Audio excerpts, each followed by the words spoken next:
Voici les dernières actualités sur l'IT. Betclic, une entreprise de paris en ligne, héberge ses services sur AWS et Azure en fonction de la prévisibilité de leur trafic. Pour gérer l'afflux imprévisible de visiteurs lors d'événements sportifs tels que les matchs de football, Betclic utilise un système de mise à l'échelle automatisé développé en interne. Ce dispositif, basé sur une palette de couleurs, permet d'adapter rapidement et aisément les ressources aux besoins de l'entreprise. Passons maintenant à Zeiss, un fabricant allemand d'optique employant 43 000 personnes dans plus de 50 pays. L'entreprise a récemment adopté Salesforce SaaS et Service Cloud ainsi que ServiceMax Asset 360 pour améliorer la productivité de ses équipes terrain. Grâce à cette intégration, les employés de Zeiss bénéficient d'une visibilité accrue sur les stocks de produits, les commandes, les services, les prix et les accords de remise, les réclamations de garantie, les accords SLA, ainsi que l'historique des services.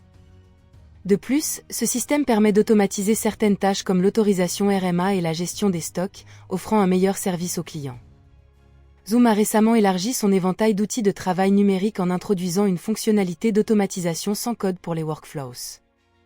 Actuellement en phase bêta, cette fonctionnalité se concentre dans un premier temps sur la messagerie instantanée avant d'être étendue à l'ensemble de l'application Workplace. Son objectif est de permettre aux utilisateurs de gagner du temps sur les tâches répétitives en automatisant certaines actions grâce à une interface glissée-déposée sans code. Cette fonctionnalité rapproche l'offre de Zoom de celle de ses concurrents, comme Slack et Microsoft Teams.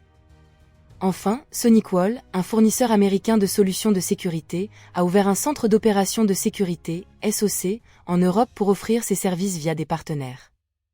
Cette initiative anticipe l'arrivée du règlement européen DORA, Digital Operational Resilience Act, prévu pour le 17 janvier 2025.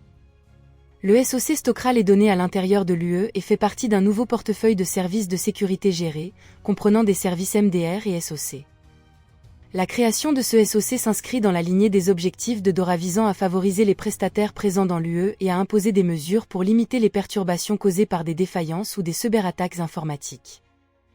Merci d'avoir écouté, on se retrouve très rapidement pour les prochaines actualités IT.